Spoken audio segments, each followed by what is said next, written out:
Hello, everyone. I am officially live yet again. I hope that you're doing well today. If you're new here, I'm Alex. This is my channel, Frank Fiction, where I do reading and productivity sprints most every Friday at 5 p.m. Eastern Standard Time. If you are watching live, welcome. And if you are watching the recording after the fact, welcome to you as well. I am going to be reading a couple of different things tonight. One of them is going to be something that you've seen already. I just dropped my tabs. I'm using my tabs, which is something I haven't done in a little while, to annotate my copy of Bill Bryson's The Last Continent, which is a book that I am still working on. I'm officially halfway through it. I did finish A Sorceress Comes to Call and really enjoyed it. I'm debating about whether or not I want to do a separate, actual video review for that book. I'm not really sure yet. We will see. And then the other thing I want to read tonight is not a traditional novel or nonfiction book. It's actually a through hiker's guide to life on the trail. These two people, Renee and Tim, are people that I actually have followed on social media for a little while because they've documented the trips that they've gone on together and kind of like what their practice is for when they hike. And they wrote a book together to help other people plan when they want to go on a through hike. And I just think that through hiking is so fascinating that I decided that I wanted to buy this and that I want to read it. I do have plans to start another novel very soon. The next novel that I intend to read, if I can get to it before I need to read The Dark Sisters for our book club, is actually The Last Human by Zach Jordan. This is a book that I have owned for years and just never got around to reading, and I feel like it's finally time. It seems like it's going to be kind of more of a comedy, more in the style of a Douglas Adams type book than it's something particularly serious. And it's got a female main character, a lot of weird types of aliens. She is trying to figure out whether she really is the last human that exists in the universe or not. Sounds like a pretty fun time. So those are my plans tonight for reading. And as always, this is a chill time. Sit down, grab a drink, grab a snack, curl up under a blanket, or put a fan on you. It has still been really cold here, but fortunately has not been as cold as what we were dealing with in January.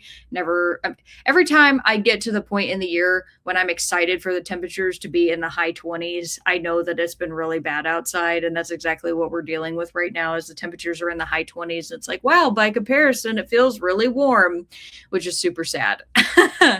But I have water that I'm currently drinking right now. It has an electrolyte packet in it because earlier in the day on my lunch break, I ran a mile and did some weightlifting. So really still focusing on my health. I actually had to go to the doctor earlier today for a 2-month follow-up just to see how my physical therapy has been going. And I was able to tell her that, it's been going really well.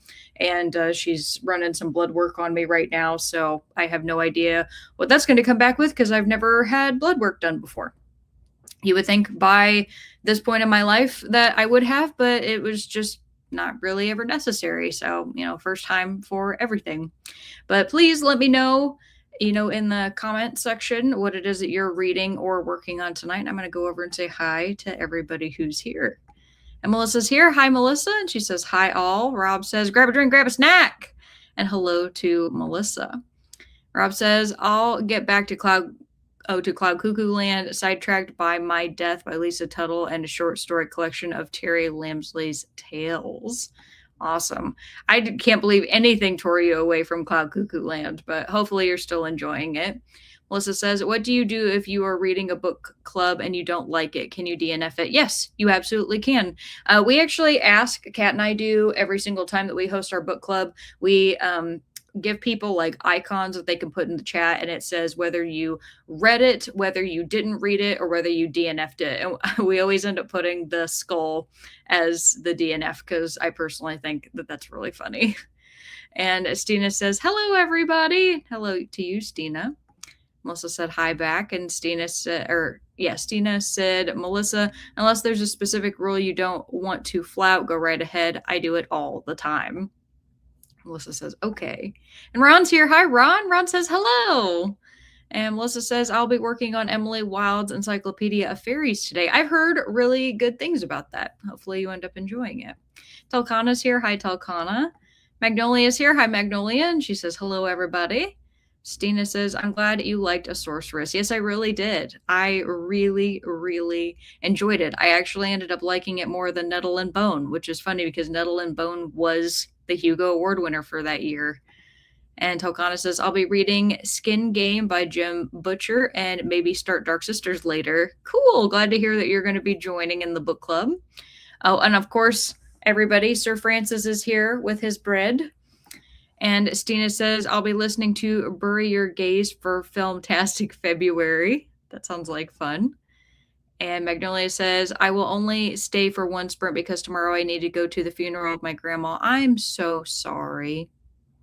I don't know if you were close with her, Magnolia, but, you know, it's never easy to lose a family member. And my condolences to you. You said, I'm reading Emily Wilde too. And Stina has given hugs. And Kirsten's here. Hi, Kirsten. Kirsten says, happy Friday. I'll be finishing up some errands and then reading Night Watcher by Daphne Wollstonecraft. Very nice. And Magnolia says, thank you, Stina. Heidi says, I finished Le Guin's Planet of Exile and loved it. I started Atwood's Oryx and Crake. I read Oryx and Crake and I really enjoyed it. I hope that you do too. I actually have a glow-in-the-dark copy of that book, Heidi. It's really fun. And also hello, because I didn't say hello. Ron says, I'm reading a science fiction fantasy anthology, We Will Rise Again, and I will switch to my audiobook, The Other Olympians, at some point too. And Rob says, Keaton, pot roast? We're actually having leftover, I mean, they were made in the crock pot, French dips, and it was made with a roast. So, you know what? I'm going to give you that one, Rob. And Pip is here. Hi, Pip. Pip says, happy Friday, everyone. I'll be completing security awareness training for my work. Ah, yes. I usually have to do those as well. And Eleanor's here. Hi, Eleanor. And she says, hello. Angela's here. Hi, Angela. Angela says, hi, Alex, Sir Francis, Frank, and chat. I'm 100 pages into Dark Sisters. Eek! I'm inching my way into some gruesome stuff. Okay, good to know that it gets a little gory there later on in the book. Kat said during her sprint on Wednesday that she was enjoying it, which I'm glad to hear. And Melissa says, I'm struggling with Emily Wilde. If I can't finish by the time I go to sleep, I will be DNFing it. And that's totally okay. And Heidi says, the bread looks like a neck cast on the stuffy, like he had whiplash. Yeah, I guess you're not wrong. I wonder if I adjust it a little bit. Like, is there any way? I also don't know if it looks like that because it's at a distance, you know? Like, up close, I definitely feel like it looks like a piece of bread, but maybe it's just, it's hard to get it, like, on top of his head so that it's fully, there we go. Is that better? Does it look more like a piece of bread now? It's behind his ears instead of like fully behind his head. Look at him with his bread. And Magnolia says, thank you for the condolences, Alex. Yes, I was close with her, but I'm glad she became very old. She was 96. That is a great age, Magnolia. She lived a long life. I'm very happy to hear that.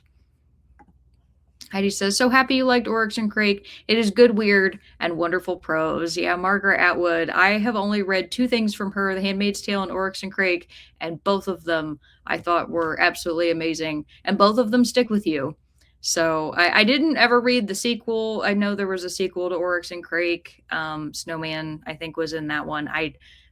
Was he? Actually, I don't even know. I don't even know if, like, what the sequel was supposed to be. I didn't have any interest in reading it. I thought Oryx and Crake was perfect, like, on its own. Didn't want to mess with it. And Eleanor says, visiting my daughter this weekend and reading gender swap fairy tales from her library today. That's fun. And Rob says, a pun has not completely matured until it is fully grown. That's a good one. I like that one, Rob. And Magnolia says, Melissa, the first Emily Wilde book was a 6-star book for me. I am now reading the second book. And Angela says, looks like bread to me. Oh, I'm glad. And Zach says, I'm reading The Witch Queen's Apprentice by Luna Fury, which is the first 6 books in my favorite smut series combined into one almost 600-page book. That's awesome, Zach. And Anne's here. Hi, Anne. Anne says, good afternoon. I am late to the party. Oh, barely. We've been here a whole 10 minutes. You're getting most of it.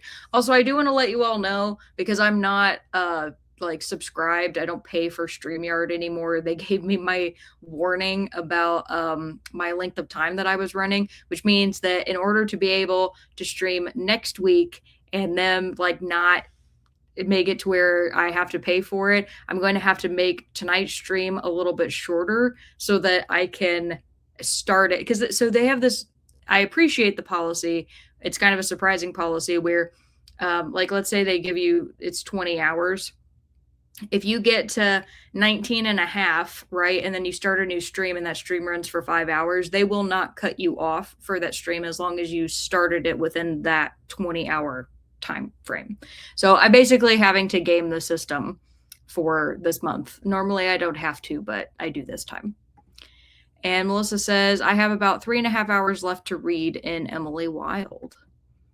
And Rob says, Heidi, I have Oryx on my Kindle. I guess I should read it. Yeah, it's a good one. And Magnolia says, you are a bit glitchy here. Am I? My Wi-Fi says that I'm good, and StreamYard always gives me a notification if I'm having Wi-Fi issues, because it'll actually put the Wi-Fi bar up and it'll show when it's going in and out. So hopefully I'm not for everybody, but please let me know if you're also seeing issues. And Magnolia says the sound is fine, but sometimes you're freezing for a moment. That happens to me sometimes when I watch cat streams as well. And Jamie's here. Hi, Jamie. Happy Friday. She says, hello, Alex and friends. Zach says, how much is StreamYard?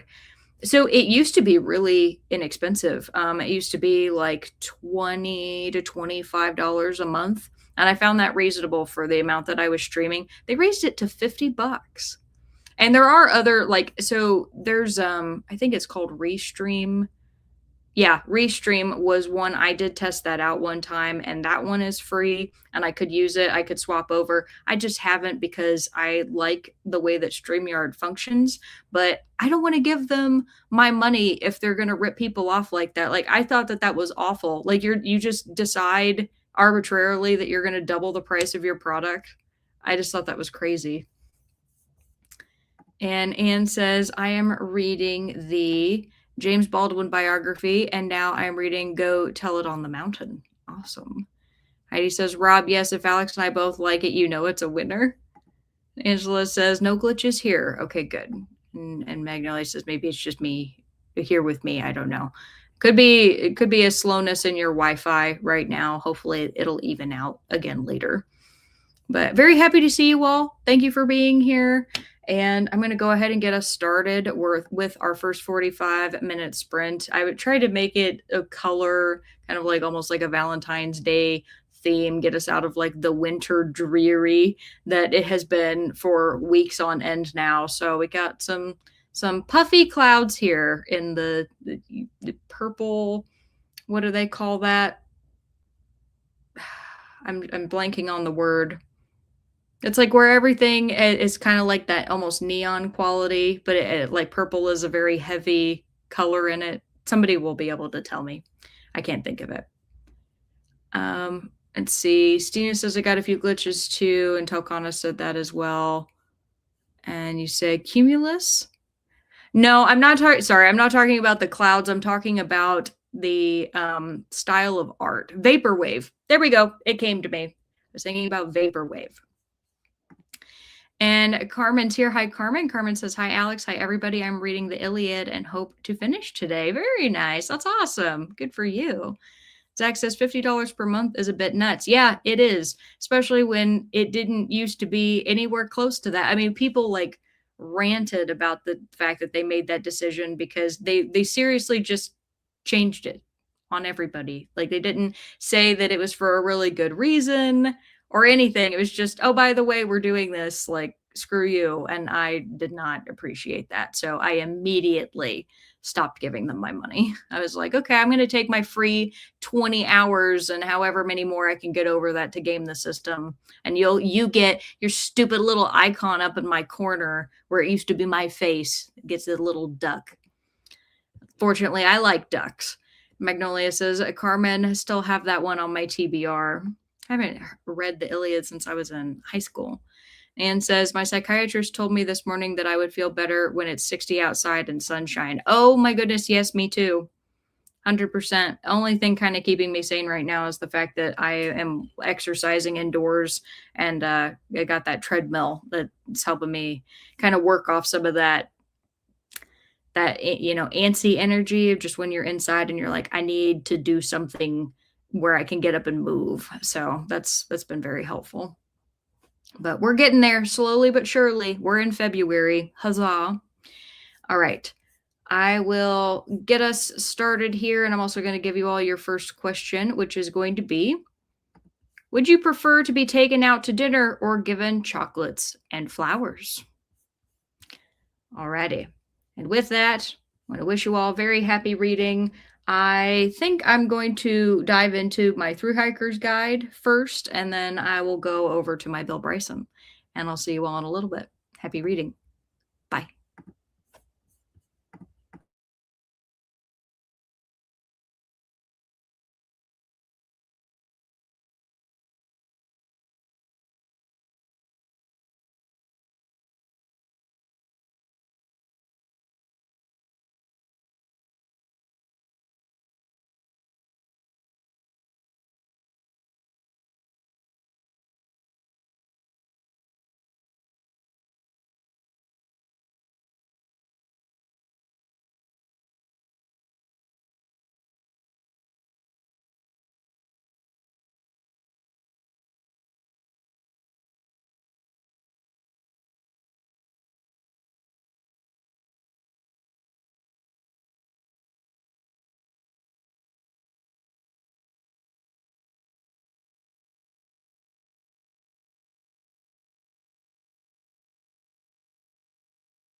All right, everybody, come on back.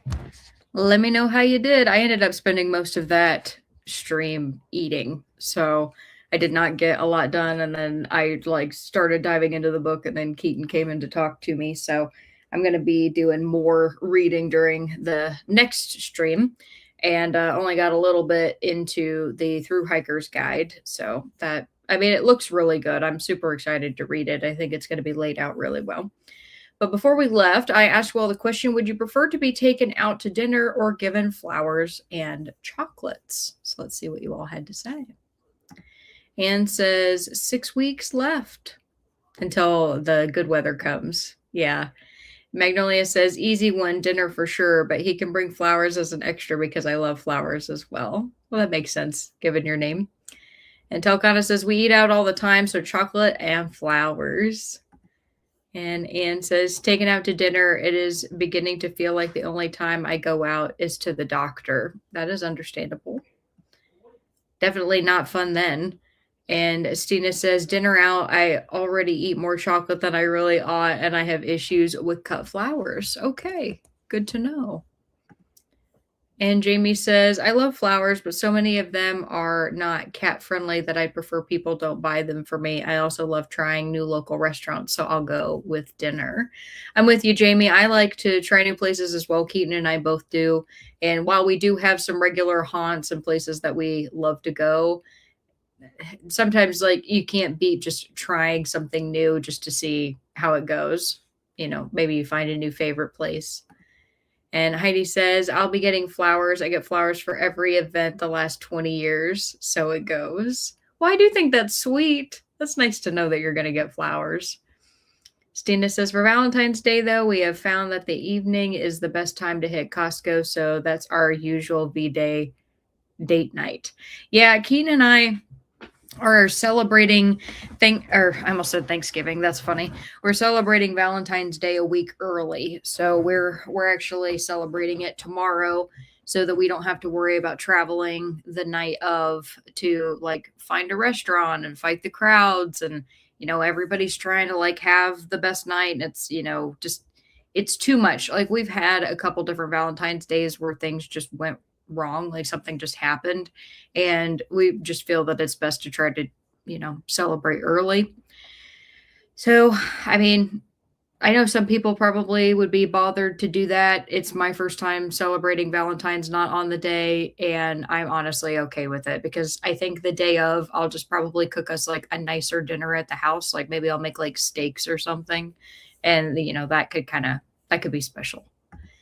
And Zach says, dinner. Luckily, I love eating trash, so Taco Bell would be great, but I think a fast food crawl, getting one thing at like 5 places would be awesome. Oh, that sounds like so much fun. White Castle has to be on that list. And Heidi says, Stina, that is a brilliant. That does make a lot of sense.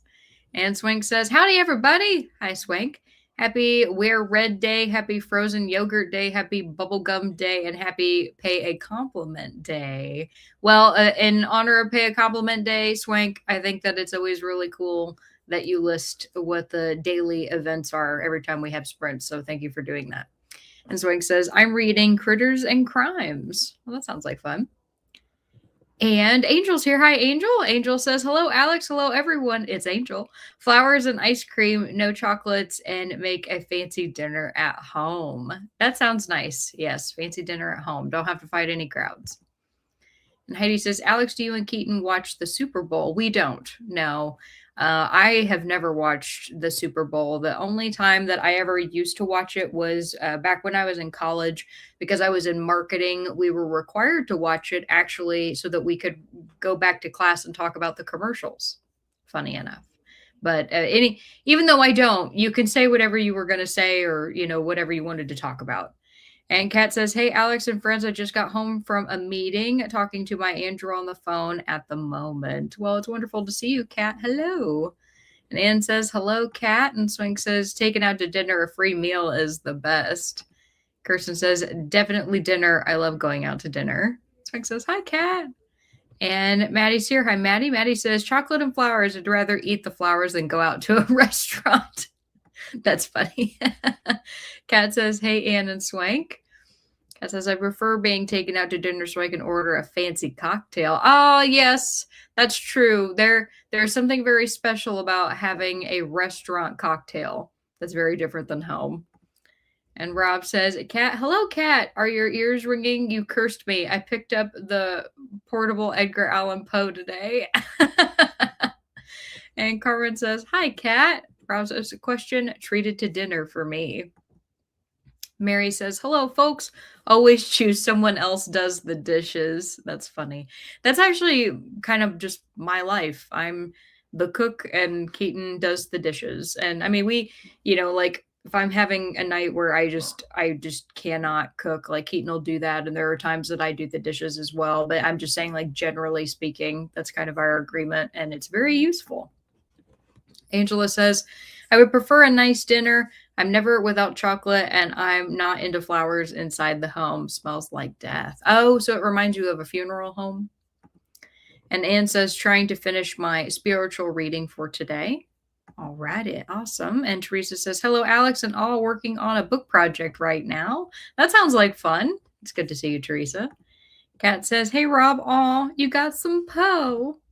And hello to Carmen. And Ron says, dinner, give me the dinner. And Sina says, I ate some leftover pasta and got to 15% on Bury Your Gaze. And Kirsten says, back from my errands, what a dystopian experience to push a doorbell type button to have someone come unlock the toothpaste. What?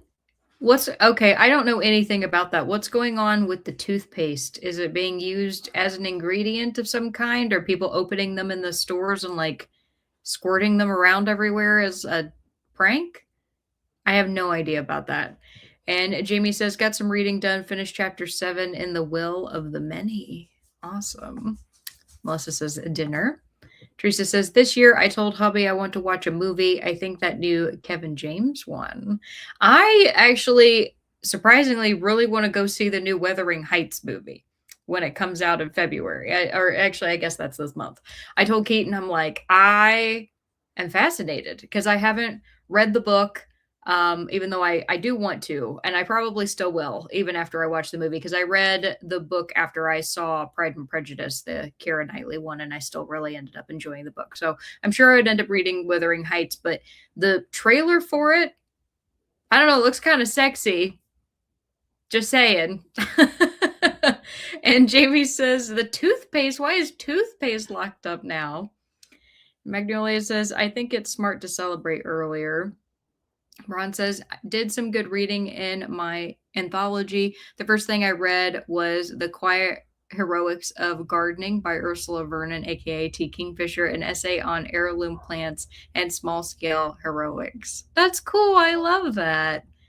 Zach says, got to page 125 in The Witch Queen's Apprentice by Luna Fury. Almost halfway through book 2, which is my least favorite but necessary for the story. Melissa says, I got about 28 pages read and got to about the 2/3 point in the book. Nice. Kat says, we never celebrate Valentine's Day on the actual day. Some years we don't even celebrate it a big way. Barry and I are each other's sweetheart all year long.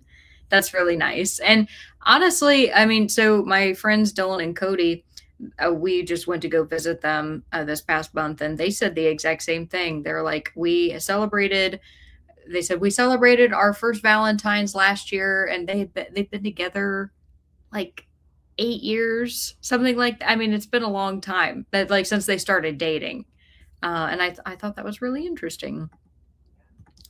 And Magnolia says, I have 2 out of 5 chapters. It's either 2, I think. Oh no, 2.5. It's the comma. You have 2.5 chapters.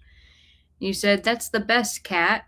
Tolkana says, got to 72%, read about 19 pages. Timmy says, hey, Kat. And Zach says, I love celebrating things on the wrong day or just making up my own holidays. And Ron says, the ridiculous anti-theft culture at stores needs to stop. I'm just fascinated as to why the toothpaste. That's the question. And Melissa says, I want to see the new Wuthering Heights movie as well. It comes out next weekend. Yay! Keaton and I got a bunch of gift cards for movie theaters around us, so we need to start using them because nothing in theaters is interesting us at all right now. So when I saw that trailer and I was like, "Oh, that looks good," I was just happy to be excited about a movie that's coming out because we used to go to the movies all the time when we started dating. I mean, like that was just one of our big things because there was a lot of good stuff that was coming out in like 2022 that I can remember, like into 23. And yeah, we just it kind of fizzled out because there's just not a lot good that they're making right now. Hopefully, I'm not the only one that feels that way. And Stina says the Walmart near us has started locking up eye drops. What? See, that leads me to believe it's because people are like making messes in the store. I don't know. Kat says that's because Jacob Lordy is sexy. I didn't even know who that was. I did see that the female lead was Margot Robbie, though. So, and I like her as an actress. I think she does a really good job. And Kirsten says they lock up everything here in the city because the wealthy divide has gotten so bad that people steal even basic necessities. Oh, the wealth divide. Sorry, the wealth divide. Yes. The saddest is the baby formula being locked up. That is really sad. Honestly, because if so, I have this thing that if you're like really in need and you went into a grocery store and like a freaking Walmart that makes billions of dollars a year and you stole a pack of bologna to be able to like feed your family, I would never criminalize you for that. Like that's me though. Like I understand that theft is wrong. Like the principle of theft is wrong. I'm not saying that like I believe everybody should go out and steal stuff, but like if you're literally starving and that's your only option and you're only taking what you need, especially if it's for your baby, like but yeah, that's really upsetting. I already know that like if anybody were to ever walk up to me in a store and ask me to buy them food or ask me to buy them baby formula, it would be an immediate yes, and I would give them more than they would ever ask for because like for somebody to even admit that they have a need to a stranger shows that they like really need help. Oh, yeah, that bothers me. And Magnolia says, "Wow."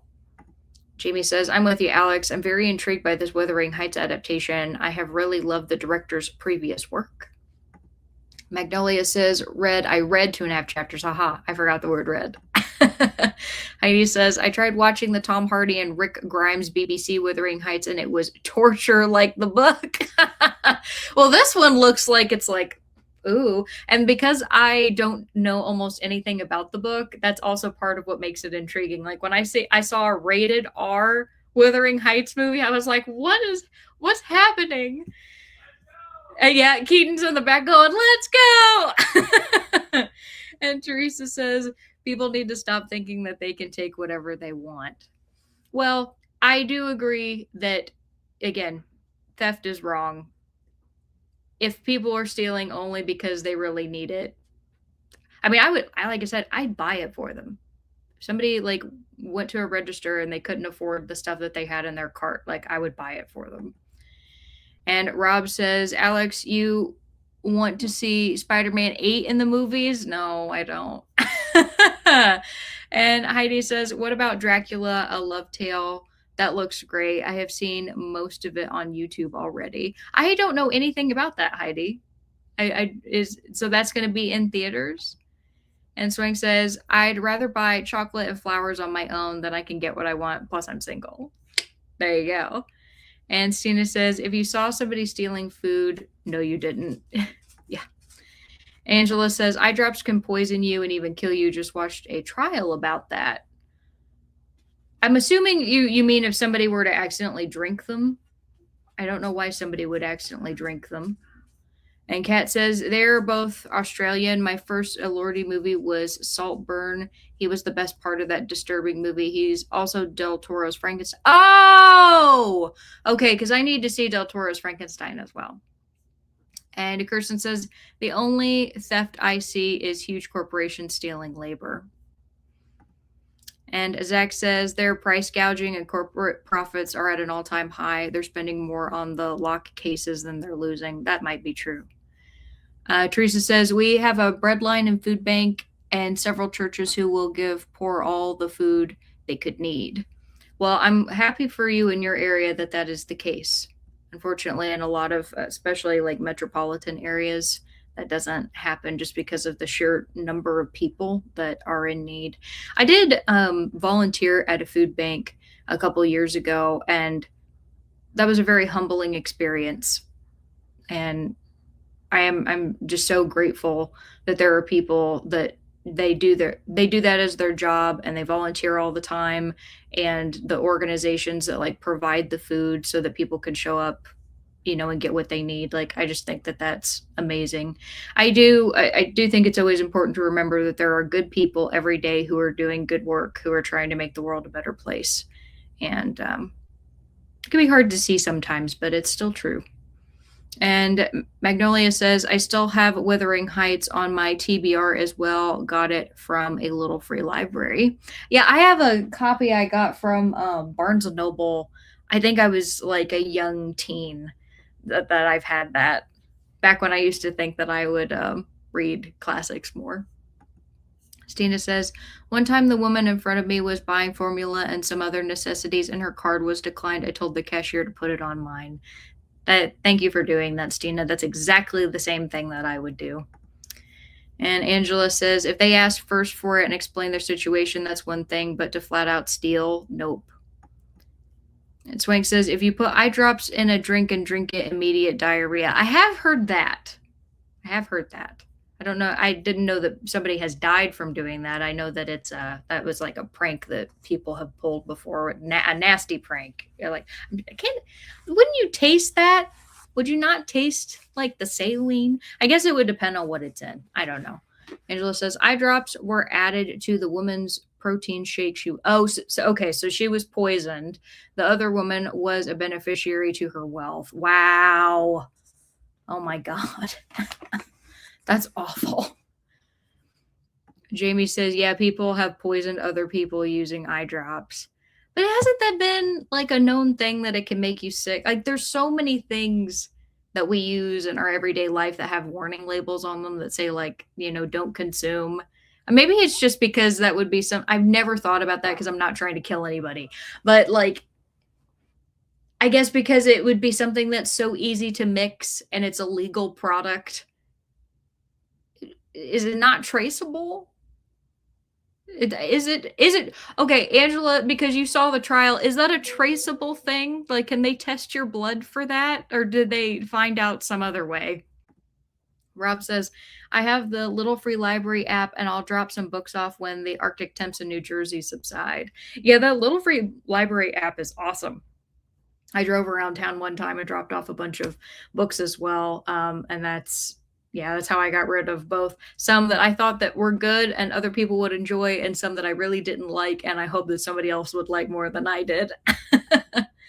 And Eleanor said, headed out to Trader Joe's. Thanks for sprints, Alex. Yeah, thank you for coming, Eleanor. Angela says, yes, people have died just recently. My goodness. That's awful. Kat says, I read Wuthering Heights in high school many, many moons ago. Magnolia says, nice, Rob. Kirsten says, Stina, you're a good person. Thank you for doing that for that person in need. Yes, I agree. Angela says, eye drops are tasteless. Okay, good to know. Not because I'm going to do anything about it, but it's just interesting to know that. And Zach says, stealing from a giant corporation isn't the same as stealing from an individual or small business. There's also that. Like, if you were stealing from like a mom and pop shop, because that hurts them way more as well. I do think that would be pretty terrible. And Kat says, my coffee from Big Cat Coffee just got delivered. Yay! Cat coffee for Kat. Magnolia says, I kind of agree with that, Zach. And Angela says, yes, it can be traced after the fact. I wonder what's in it then. What's in it that makes it toxic? And Carissa's here. Hi, Carissa. Good to see you. And she says, hey. And Zach says, Amazon throws away most returns because it's cheaper than reselling them. That's an example. That is true. That is true. Danny Gonzalez actually did a whole video on that, because there are people who make that their, not going to say they necessarily make a living doing it, but they make side money going to like these companies that buy the like Amazon return products, and they basically put them in these giant cardboard boxes, and you can buy them by the cardboard box. So you can't necessarily know everything that's in there, and you pay for them to deliver it to you, and then you can go through everything and you can try to sell it piecemeal. And a lot of this stuff is brand new, which is crazy. I mean, some of it, of course, is broken or not returned in the original box, but yeah, a lot of it is brand new. Teresa says, Angela, I've also heard of people getting rid of others for benefits with eye drops. Oh no. Like life insurance? Angela says, good luck finding a likable character in the movie, Alex. Oh no, it's gonna be one of those. And Stina says, I've been there, a silly situation where I didn't add enough tax before ordering and needed a dime, just a freaking dime, but it was so humiliating to beg the other people in line for money.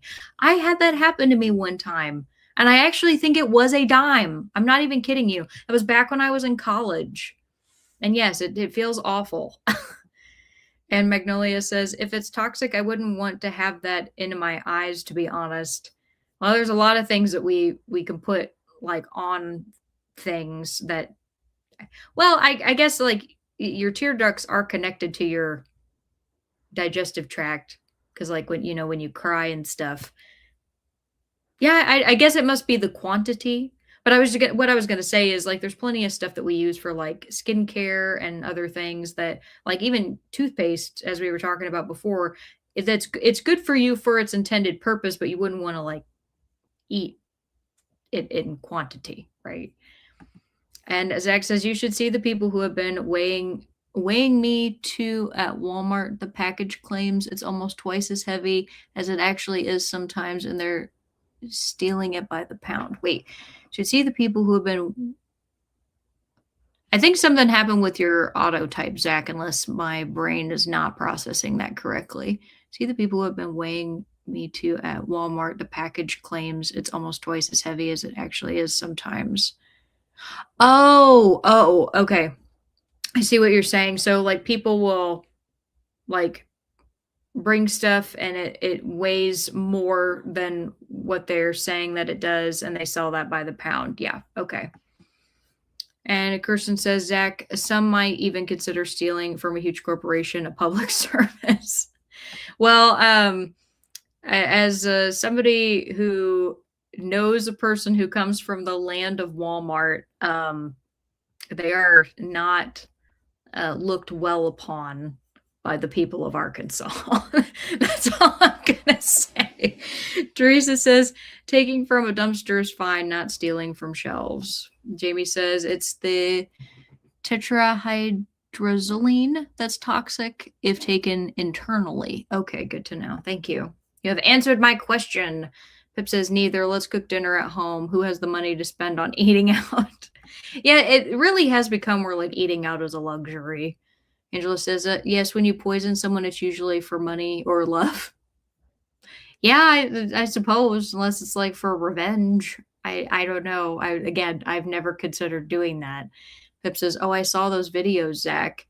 Pip says, Walmart's Prince tags say the meat is 5 pounds, is charging you for 5 pounds, but when weighed, it actually, oh my God. Okay, I see what you're saying now. Sorry, you were talking about food. You're talking about food. Okay, that's terrible. And Magnolia says, I'm not into skincare either. Actually, I use plastic-free shampoo, etc., and I very rarely use medicine. I am more of a nature kind of person. I don't wear makeup myself. I do have like moisturizers, and stuff I use, because otherwise I'd be a crusty hoe, and I don't want that. And Swank says, per TV, Vegas cocktail waitress put it in no or low paying tips, so the seat becomes. Oh my God. So it becomes available. So she basically makes it to where they really need to go to the bathroom. Oh my God. Zach says, sorry, people are weighing meat at Walmart. They'll charge you for a 5-pound roast that only weighs 2.8 pounds. Yeah. Thank you, Pip, for also stepping in there to explain. Heidi says, Alex, PBS airing Monte Cristo started 3/22, 8 episodes Sunday nights at 9 p.m. I bet you're excited, Heidi. Angela says, in my mom's little town, the Chinese restaurant took KFC next door chicken from their dumpster and sold it in their restaurant and their chicken dishes. 1990s. Oh my gosh. Oh wow. Magnolia says, no makeup either, indeed. No lotion either, but I have very soft skin. Well, good for you. Would be wonderful to be so naturally soft. Angela says, I watch true crime to stay out of jail. Good to know. Yeah, see, you watch so much true crime, you'd know how to dispatch of somebody. Here I'd be with my little cup of coffee, and you'd kill me with eye drops, and I would be none the wiser. Chewy's laughing at that too. So is Magnolia. Oh, that's funny. All right. Well, I will get us set up with our next question here. And our next question. Hi, Bubby. Hi. Why are you boofing at me for? Oh, okay. He's coming to say hello. He wants to go out. He's been out a lot. Sorry. I'm not trying to shout at you all. Keaton's in the background. Hi, Bubby. I'm going to give you all your next question, which is, what is one weird collectible that you have that most people don't know you own? So it's like a collection of things that you have. I'm going to guess it probably wouldn't be book related, but it could be if it's an interesting kind of book that most people wouldn't know that you like. So, whatever you want to say. Angela says, oh, Alex, stick with me. You won't die. I appreciate that. Thank you. Magnolia says, I'm going to get ready for bed now. All right. Well, take care, Magnolia. It was really good to see you. Jamie says, burger. Pip says, pup love attack. Yeah, look at him. Just acting so good now. He's up here. He's been a little bit of a menace today. I'm not going to lie. Cat says, burger. Magnolia says, and my last answer to that would be Napoleon Bonaparte. Napoleon Bonaparte as a collection. Oh, you collect things about Napoleon Bonaparte. Good to know. All right, so I got to read your answer so that you can go to bed. All right, bye, Magnolia. You take care. And for everybody else, can answer the question during the next sprint. I got another 45 minutes up on the clock for you, and I'm going to wish you all happy reading. Bye.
All right, everybody, come on back. Let me know how you did. I made it to page 38 in my Through Hiker's Guide. It's got a lot of really awesome information in it so far. And a lot of it I do know just because I've done quite a bit of research at this point into through hiking, but they also bring up some things that I haven't considered. And that makes me excited to read the rest of the book because I'm sure it's just going to be a wealth of knowledge. I mean, between them, they've hiked and canoed 10,000 miles and they're planning on putting in more. So, I mean, if you want to talk about people who have, they've traveled all over the world, they even were the ones who created like Germany's premier hiking app because there wasn't one that existed before they moved to Germany. And so the two of them did the coding for the app, and then they had a friend who designed it, and it's still something that is used today, which I think is really cool. So they like traveled all over Germany and took data for all the different trails that they had, which apparently there are a lot in Germany. Hiking is very popular there, and I didn't know that. So that's just really cool. I don't know, super interesting. Before we left, I asked you all the question: what's one weird collectible that you have that most people don't know you own? Let's see what you had to say. Kirsten says, I've collected all sorts of random things that I think might come in handy for making YouTube videos on the channel that I have yet to actually film any videos for. That's funny.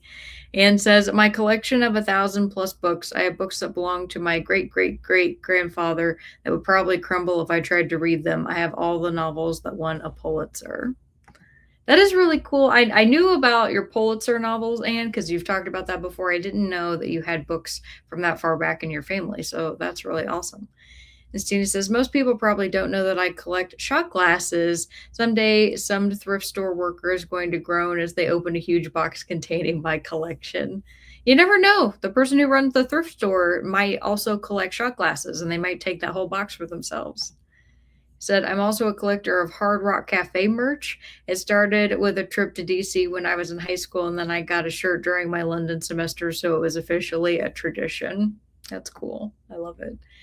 Rob says, Little Miss No Name 1965 Hasbro doll I saw in an Instagram post. Creepy as hell. I had to get it for my new bookshelf. Looks great next to Robbie the Robot and a Dorohedoro character I have up there. I love that. A Little Miss No Name. Hang on, I've never seen this. If I can get a good picture, I'll show everybody because you said it's creepy. Little Miss No Name doll. Oh. Okay. There you go, everybody. That is pretty creepy. I would have to agree. And Heidi says, I collected book t-shirts. I just bought a Black Company one last night from TeePublic. They have every fantasy sci-fi book. That's awesome, Heidi.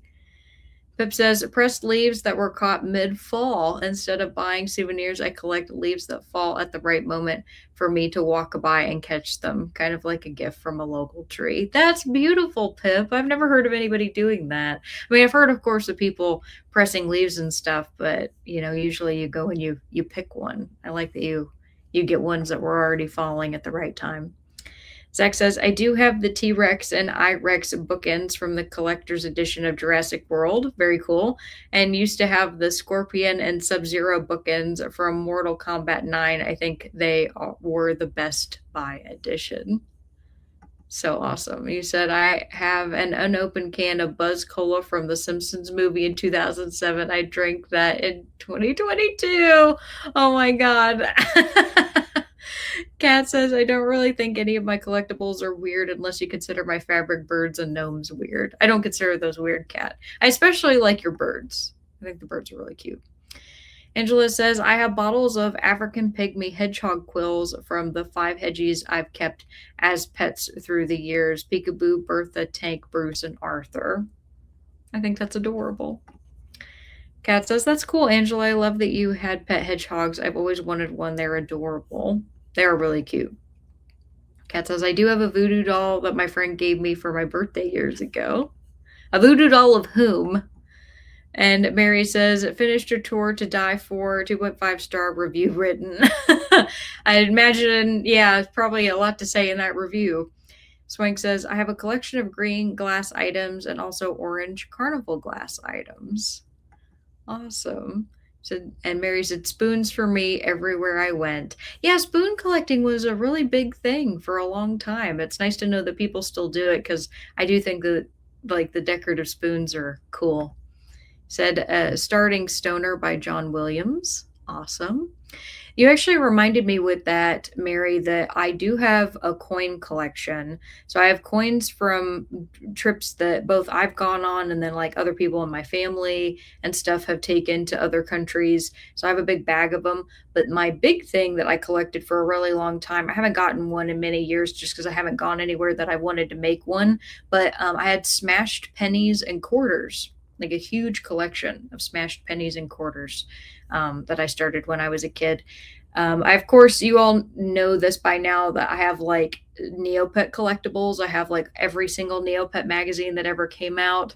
I have some of the like old plushies and stuff. And I'm not like a plushie collector by any means, but there's just something about the fact that those were made at a very specific time that I really enjoy. I also have the like Neopets trading cards. I have some of the really old ones from when I was a kid, but I have a lot of the new ones that they just started making. And then I guess my other weird thing is I have a fascination with maps, like not like just standard generic like state maps or anything like that, but specifically because I enjoy hiking maps. So I have like begun a collection of different hiking maps, and I even kept my map from the inside of Powell's City of Books. I have that one too still. I just think like I don't know, topographical maps that show you like the elevation of an area and where like different water sources and streams are and stuff. There's just something about like knowing that you could look at that and plan a whole trip, like going out into nature and figure out your way around using a topographical map that I think is really cool. So I imagine over time I'll probably end up collecting more of those. I definitely plan to get some for Bryce and the Grand Canyon and Zion. Just not even because I'm necessarily going to use them there, but I think I would want them as a souvenir. So if the visitor centers and stuff where you can buy like because I'm going to get some patches. That's another thing I'm going to get. I have a patch from Crater Lake, and I'm going to get a patch for each one of the national parks that Keaton and I go to because we plan to go to more of them in the future, and I'm going to put them on. I got a jean jacket for my mom, and I'm going to turn that into my patch jacket. And so because I'm going to go to the visitor center already to get a patch if I can find maps, which I'm sure that I will. I like guarantee that I will. I'll be keeping those. And Kirsten says, made it to chapter 34 of 55 in Night Watcher. I'm loving this audiobook. It's hitting just right. Sweet. Angel says, ticket stubs from the movies. I started back from the first Matrix movie. That's awesome, Angel. That's so cool. Mary says, Kirsten, who wrote that? And Melissa says, wrote only 13 pages and got to about 70%, made some cheese and crackers. And Angela says, I have to go. Breaking news. I'll have to watch a little later. Okay. Well, I hope you're okay. Everything's all right. Kirsten says, Mary, it's The Night Watcher by Daphne Woolsencroft. And Melissa says, I like to collect patterned socks. Oh, that's fun. That's cute. Very festive. Mary says, thank you. Jamie says, oh my God, Stina, I also collect shot glasses when traveling. I do have something funny about that. And I didn't say this earlier, totally should have. I do not collect shot glasses. My mother collects shot glasses of trips she's gone on to give to me. So every single time that she goes somewhere, she finds a shot glass to bring home to me as the gift from her trip. So I have a lot of shot glasses, but they're not anything that I bought. I do have some cool ones though. My mom's gotten me some really neat ones. I feel really bad about some because I accidentally put them in the dishwasher. There's one in particular I want to like get the rest of the paint off of so that it looks really good because it's a shark and it's really fun. And I plan on keeping that one even though I messed up the paint. And Stina says, oh, and Kewpies. I have a Hickman Kewpie my junior year. Or I was a Hickman Kewpie my junior year of high school. I don't know what a Kewpie is. I know what Kewpie Mayo is, but that's not that. Jamie says, I collected hundreds of movie posters during my decades in the theaters. That's fun. How do you store those? Tokana says, didn't do much reading this sprint, mostly ate dinner. Kat says, no thanks, that doll is creepy. I'm not a fan of dolls in general. Yeah, I'm not either. I do like stuffed animals, though. They're cute. I mean, obviously, like, look at Sir Francis, look at Frank. And Ron says, all my collections are known, no secrets. Zach says, my brother had a pet hedgehog. His name was Gary. Pets with, like, human names are the best. And Jamie says, I do have a collection of shed whiskers from all my fur babies. Yeah, I didn't when my dog Bella passed away, they didn't give me the option to like take any of her fur, which now I am sad about because when Ash passed away, I do have a clipping of her hair and they told me I could they were like, "Where would you like it from?" And the softest hair that she had was right behind her ears. It was just like just perfectly down soft and they clipped that for me and let me keep it. So I have that in her. I have it in her ash box. So yeah. Melissa says, I am constantly looking for socks that aren't just your typical black or white or gray socks. I have socks with the Grinch, Shakespeare, roses, leprechauns, books with various logos, Christmas themed ones, etc. I think that's fun. I love it. I had a friend at my last job who also collected, she called them her crazy socks. You know, she wore a different pair of crazy socks every day to work. And Stina says, I never collected spoons myself, but a family friend gifted me her collection when I was a kid. These are old school, actual silver spoons. I wonder if those are those valuable today? And Mary says, oh, yes, I had smashed coins. And Rob says, Kat, the disturbing part is that was marketed to young children, not for long, though. And Kat says, yes, that is disturbing. Zach says, I have some of the talking Taco Bell plushie dog. Oh, yes, I know what those are. My dad had some of those from the late 90s. I think the New Year's ones still work. It says Feliz Navidad. I can just see the little chihuahua. Melissa says, I had quite a few Christmas themed socks. It's gotten to the point that I didn't buy any this past Christmas. Kirsten says, dying laughing. That's so funny about your mother. Yeah, my mom. You know, the thing is, though, is the first time she did it, I thought it was really weird. The second time she did it, it was still weird, but I was like, okay. And now, like, I have so many of them from her that I like, seriously, I could probably set out a collection of just the shot glasses I got from my mom. And now, because she's gotten me some really cool ones, like I have one that's made out of solid quartz. I mean, it's just a, you know, a nice, sturdy shot glass, you know, and when I look at them, I think of her. And you know, maybe that was the whole point is, you know, she knew that if I ever was making a festive drink or something that, you know, I'd see them and I'd think of my mom and it worked. I always do. Stina says, I think the QP Mayo people finally worked out a licensing deal with the Rose O'Neill estate. Is that right? And Jamie says they're all rolled up in cardboard tubes. Oh, okay. That still would be a huge, like the volume of like hundreds of posters would be pretty massive, I would assume. Stina says the Cupid doll was my high school mascot that year. The other 3 years, I was a Marshall Owl. I'll have to look that up, Stina. I want to see what a Cupid doll looks like. Hold on. Hold, please. Since I'm looking up dolls tonight. Cupid doll. These are vaguely familiar to me. Is it, so it's one of these? Or something that looks similar to that? One of these? Yeah, I feel like I've seen something similar to these, but not this exact doll. So thank you for telling me about that. Kat says, Barry's just home with dinner, Chinese food, entrees, and sushi. I was wondering if it was a sushi night. Well, I hope you two have a awesome dinner. Pip says, Angel, I saved my movie ticket stubs all my teenager, young adult life. I did think in case I needed proof of an alibi in case I was accused of a crime I didn't commit. I've since gotten rid of them. You and Angela need to talk.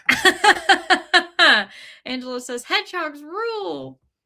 Ron says, all right, I have to go now. Thanks for the sprints. Thanks for coming, Ron. It was good to see you. Have a good weekend. Zach says, I have 2-gallon bag of my favorite dog's fur from brushing. There's places I could send it to have it made into a hat or something. That would be cool.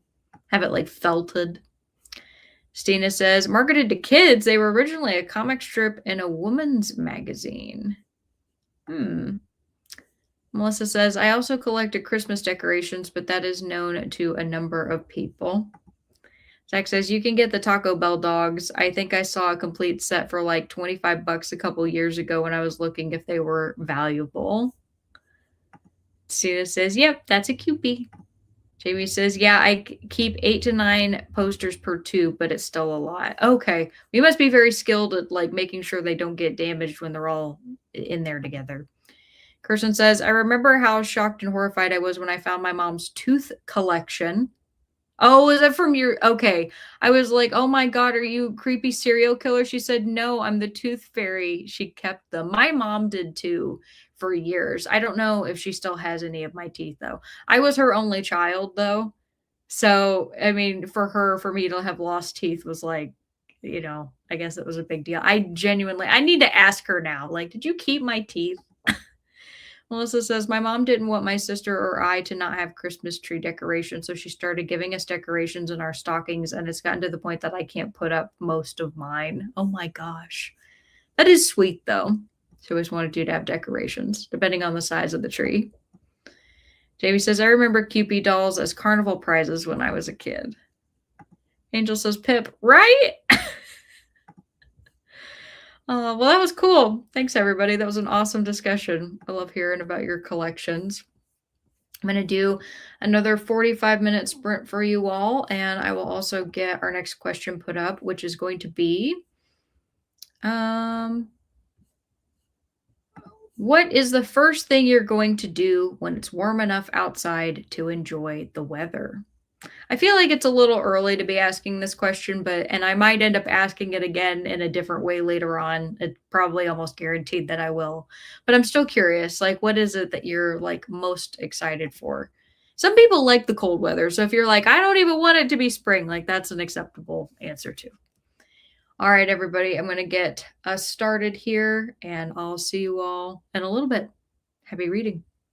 Bye.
right, everybody, come on back. Let me know how you did. I made it to page 166 in The Lost Continent, and I made it to page 44 in the Thru Hiker's Guide. So making really good progress tonight. And before we left, I asked you the question, what's the first thing you're going to do when it's warm enough outside to enjoy the weather? And honestly, for me, my first thing I'm going to do is walk my dog because poor Barker has been absolutely stir crazy in the house, but it has been so awful and the sidewalks are covered in ice and it's not safe to go and even wander around the neighborhood. So we just had to wait.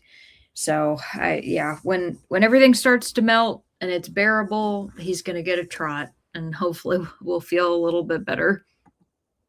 Rob says, I still have my Charlie the Tuna radio and a watch. I love that. Melissa says, I probably have 50 plus Christmas tree ornaments. That's really cool, especially if they're all unique. And Swank says, I totally forgot my fun sock collection, the latest Tootsie Roll Pop socks, and I have smashed pennies. Nice.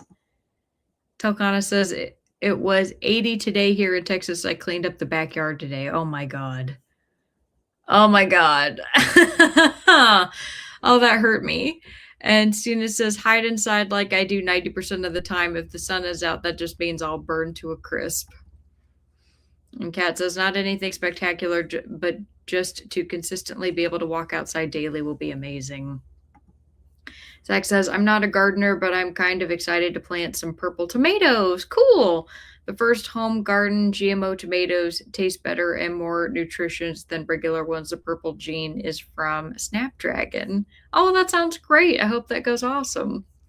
Rob says, I haven't gotten out for a walk in 2 weeks. 8 degrees when I get up at 22 is the high. Yep, that's basically what we're dealing with too, Rob. 30 degrees is my limit. Understandable, especially it's the wind, right? It's always the wind that'll get you. And Swank says, sit outside and read. Rob says, Swank, we can do that when the snow melts in June. And Alicia's here. Hi, Alicia. Alicia says, good evening, Alex. Just joined to finish dinner with family and now working on creating a game board for my channel. Super cool. That sounds like a lot of fun. And Sherry is here. Hi, Sherry. Sherry says, good evening, everyone. And good evening to you. Jamie says, I feel I should not answer this question since so many of you live in areas where it's actually winter. It's okay, Jamie. I'm happy for you if it was warm today. Genuinely. Because I would love it for me if it was warm today. But that would also be really bad because, February is not supposed to be warm where I live. Alicia says, the first thing I'm going to do when it's warm enough is take some allergy meds and go to the theme park. I love that. That's a great goal. And Heidi says, I love to take walks in the spring and fall or sit and read in my sunroom with all the windows open. I wish I had a sunroom. That is something that is kind of a bummer with the house, but I do have a nice little area in my backyard to sit and read, and it's got the perfect temperature in the evenings during the summer. So that's usually my joy, is just to go out in the backyard and lay on my patio furniture with a book. I do that a lot during the summer. Angel says, grab an iced coffee, my book, and head for my favorite park bench. And Rob says, hello, Sherry. Melissa says, read 31 pages, got to about 80%. Nice. Mary says, read 41 pages. Melissa says, when it gets warm enough, I'll go out and read for an afternoon on my camping chair with an iced tea from Starbucks. Won't happen for a few months, though. Never know. It could be here sooner than we think. Jamie says, made myself an early dinner and started the What Stalks the Deep audiobook. Awesome. That's a good title, too. Kirsten says, made it to chapter 36 of 55 in Night Watcher. Zach says, it's 61 degrees here. I'm supposed to live in a cold climate, but we barely got winter this year. That is crazy to me, Zach. And Stormy's here. Hi, Stormy. Stormy says, hi, everyone. And Kirsten says, when it's warm enough outside to enjoy the weather, I gotta get over to Central Park, my happy place. I have always wanted to go to Central Park, Kirsten. One of these days, I'll make it to New York. And Melissa says, it was about 50 degrees where I am. Man, that's awesome. Good for you all.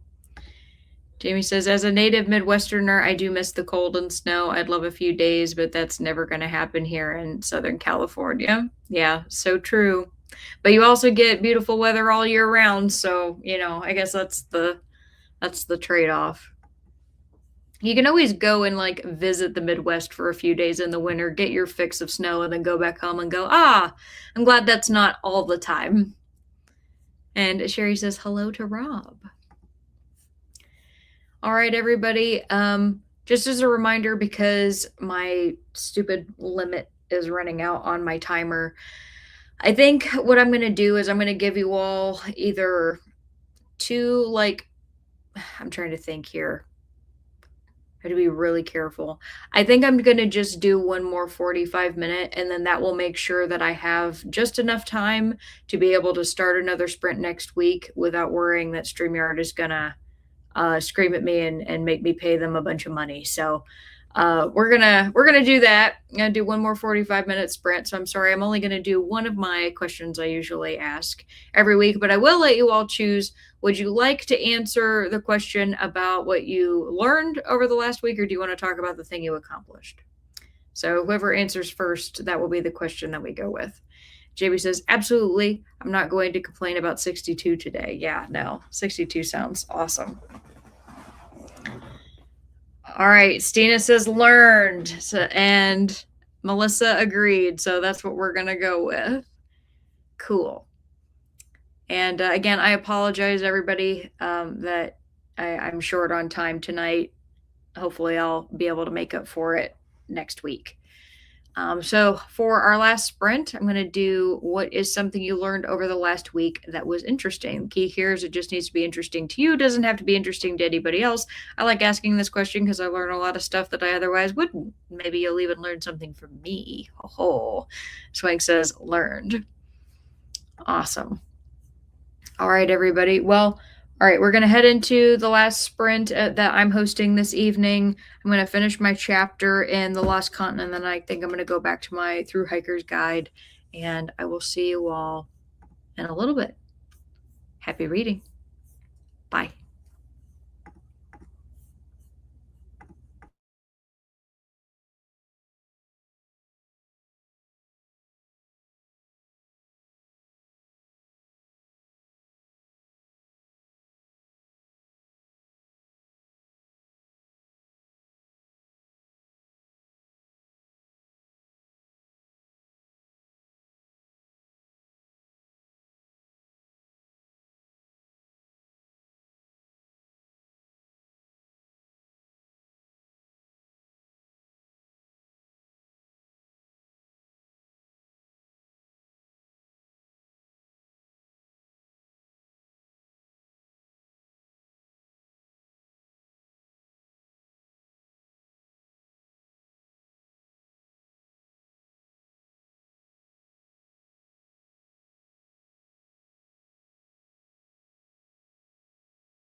right, everybody, come on back.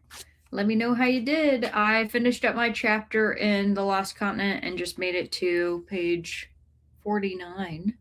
Heading into the next section, going into part 4, gear, which I'm excited about. It's really fun to think that I'm just going to like read an entire guide cover to cover. That's not something that I ever do. So I don't know. It's a fun and new and novel experience. And before we left, I asked you all the question, what is something you learned over the last week that was interesting? And let's see. Stina started off saying, I learned that one of my book club friends and one of her coworkers bought the bookstore. Oh, cool. That's really awesome. Good for them. Zach says, I learned that technically octopuses have 8 arms, not tentacles. True tentacles are longer, thinner, and smoother with clubbed ends. Oh, like a squid has? Thinking like a deep sea squid. And Swank says, the first flush toilet was invented in England in 1596. That's really cool. Kirsten says, I learned a surprising counterintuitive approach to trying to reel in out of control authoritarian behaviors from law enforcement, military, etc. Wisdom from a former Black Panther that you should simply reach out to military, law enforcement, etc. that you know personally and just ask them how they're doing and express concern for their well-being. That's all. And keep checking on them. The idea being that it helps keep them connected primarily to their community rather than to the order of the authoritarian leader.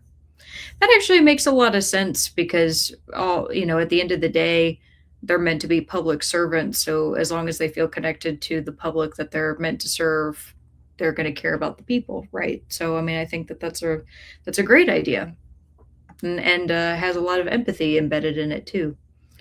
Melissa says the necktie was invented in the early 17th century, 1600s, by Croatian mercenaries. Was watching some episodes from Amazing Race 39 this past week. Oh, that's fun. I love that. Cass says, I just finished reading The Singing Bones out of my Haunted Bayou short story collection. This one was gruesomely good. Awesome.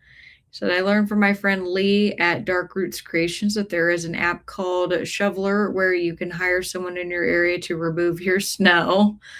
Yeah, I think like depending on if you live in a neighborhood too, like you can always hire people in your neighborhood to do that as well. Melissa says, thanks for sprints. I got to about 85% in Emily Wild. See you next week. Well, she did not finish it tonight. So I know she had originally said she was going to DNF it if she didn't maybe finish it tonight. So I guess that remains to be seen. 85% is really good, though. Kat says, Kirsten Central Park is amazing and huge. And bye to Melissa. Mary says, another 23 pages read. Thanks for the company and chat. Got to say goodbye to both of them. Rob says, Earl Stanley's Gardner wrote most of TV's Perry Mason. Assistant writers were all women. That's awesome. Kirsten says, Cat Central Park isn't just amazing. I get a euphoric feeling every time I'm there.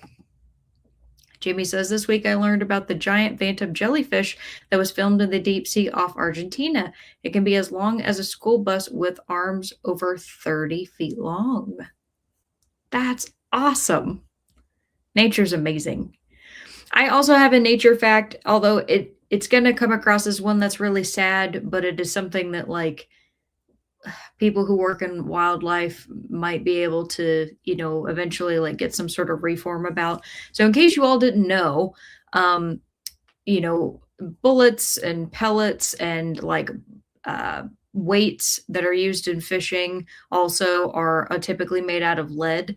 And so when like big game is shot or fish are caught and then the like sinkers that they eat are not taken out of their stomachs, if a scavenger comes along, so like a possum or a vulture, and they pick up one of those little lead pieces, the lead in the meat, even if it's smaller than the size of a grain of rice, if it's like just under that size, is big enough to kill a full grown like vulture or bald eagle.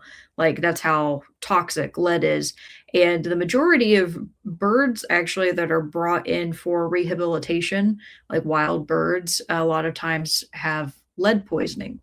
So uh, people who work in like rehabilitation facilities, for animals and just, like park rangers and stuff are trying to make people aware of the impact that that can have on the environment, especially like if you're like a hunter who shoots a deer and then you clean the deer in nature and then you just like throw the scraps away and there's pieces of the bullet, the buckshot or whatever that's left in them that can cause a lot of issues for animals. So it's kind of one of those situations where it's like just the more you know, right? It's like clean up after yourself, don't leave any the whole like leave no trace thing is more than just for hikers. It's for everybody who goes into nature and interacts with nature, before they leave. And I don't know. It just seems like it would be a very fixable problem if more people were made aware of the issue. So there you go. You said, I also learned that most of the new facts I find interesting have to do with animals. They are my escape from the daily news. Well, animals are a wonderful thing, and I love learning about them too. Kat says, Kirsten, my son Andrew, and I loved walking through Central Park when we visited New York City a few years ago. It's beautiful. I'm jealous because I want to go there so bad. Kirsten says, Kat, I'm so glad that you guys were able to experience it.